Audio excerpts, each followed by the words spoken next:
9:40 a.m., March the 3rd, 1991.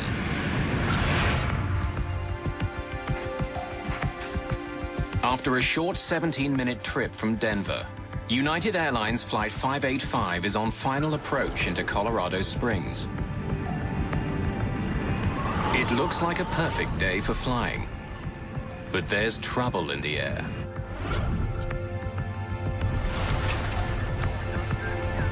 Nice looking day. Hard to believe the skies are unfriendly.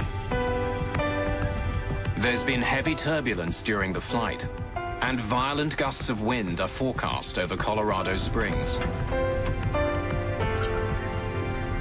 Never driven to Colorado Springs and not gotten sick? At the controls is 52-year-old Captain Harold Green, a pilot with 20 years' experience and a sterling reputation. Green's co-pilot is Patricia Eidson. At 42, she's one of the first female flight officers in United's history. Flight attendants, prepare for landing.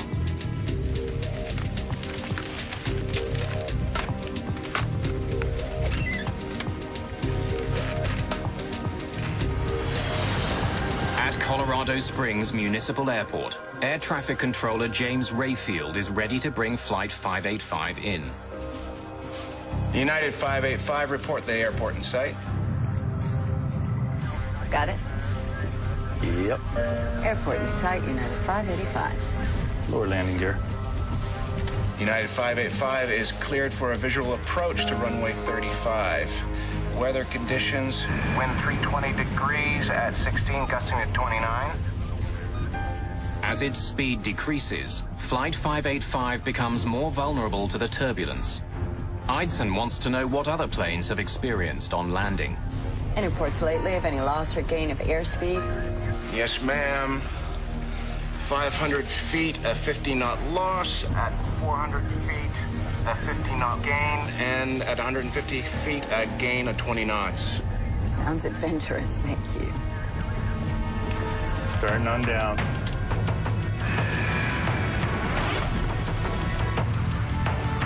Less than 3 kilometers from the airport, retired policeman Harold Darnell is on his way to a local flea market. A kilometer overhead, Green and Eidson focus on keeping their speed constant as they descend. Wait, a 10-knot change here. Yeah, I know. Awful lot of power to hold that airspeed. As United 585 approaches the runway, Darnell feels something strange. Oh, what the heck was that? Out of nowhere, a powerful gust of wind strikes his vehicle, almost blowing him off the road. Another 10-knot gain. 3 flaps. From the control tower, James Rayfield can now see Flight 585's final approach. As the aircraft closes in on the airport, the ride gets even bumpier. Well, we're at 1,000 feet. Then, without warning, the 737 starts to spin out of control. Oh, God, slip! 15 flaps! 15! Oh, no. Oh, my God!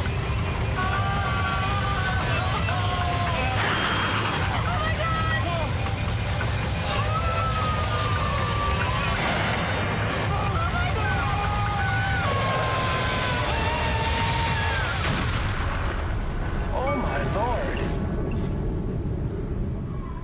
Crash! Crash!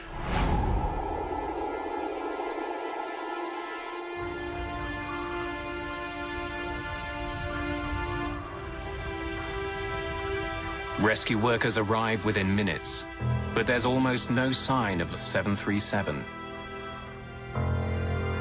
The shattered remains of the 38-ton jet lie buried in a fire-blackened impact crater. The plane didn't skate or bounce, you know, like when a plane comes in normally and lands.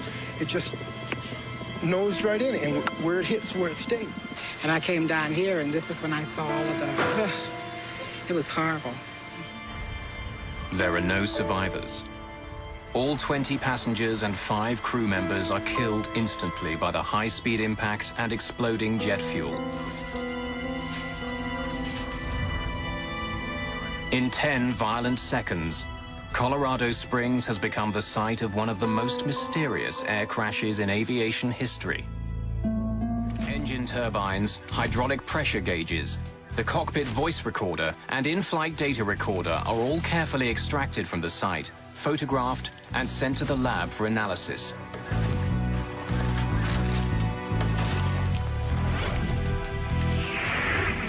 An important first step in the investigation is the analysis of the cockpit voice recorder. With pilot error a factor in 70% of air disasters, Malcolm Brenner's job is to see what role pilots Green and Eidson played in the crash. This crew was, and I felt this at the time, was one of the more impressive crews I'd ever dealt with. There was a little bit of tension release, a little bit of humor. The captain said, Never driven to Colorado Springs and not gotten sick? The first officer suggested that they add extra speed as a safety margin. The captain agreed with it. It was good interaction. Got it? Yep. Airport in sight, United 585. Lower landing gear. This is a sense of an excellent crew, caught randomly, if anything. So again, that was my first impression, is that this would be consistent more with a hardware situation. As more about Flight 585 becomes known, mechanical failure becomes a serious suspect.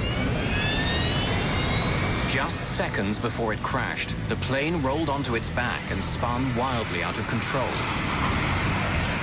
Investigators wonder if the sudden motion was caused by the plane losing an engine or a wing. From the state of the aircraft on site, it's clear that it was intact at the time of the crash. What investigators don't know is if the engines were still working at impact.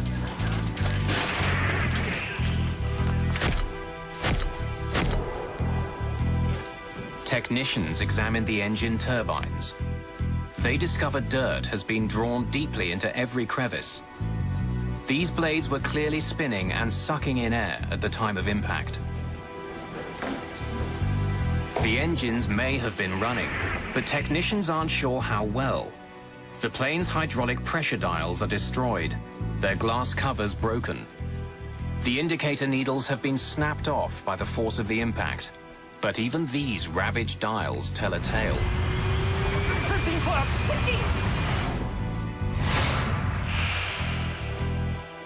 15! On close inspection, investigators find a critical mark.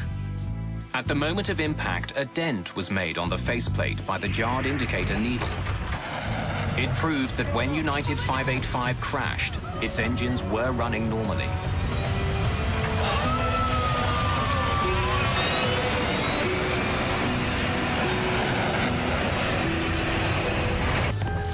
Bring that up so I can take a look at it. Investigators begin their examination of the rudder on site, but the violence of the crash makes the job extremely difficult. Almost nothing left. Most of the plane's parts are too crushed or burned for testing, but a vital component is still reasonably intact. The Power Control Unit, or PCU. Used constantly during flight, especially during landings, the PCU performs like a car's power steering. When the pilot pushes on a rudder pedal, the PCU uses hydraulic fluid to convert gentle movements of a pilot's foot into the pressure needed to move the 737's enormous rudder. The heart of the PCU is something called the dual servo valve. Shaped like a soda can, it has 2 slides which glide past one another, directing the flow of pressurized hydraulic fluid that moves the rudder. When a technician opens the power control unit, chips of metal are found floating in the hydraulic fluid. It's a disturbing find. These particles could cause the servo valve to jam, making it impossible to work the plane's rudder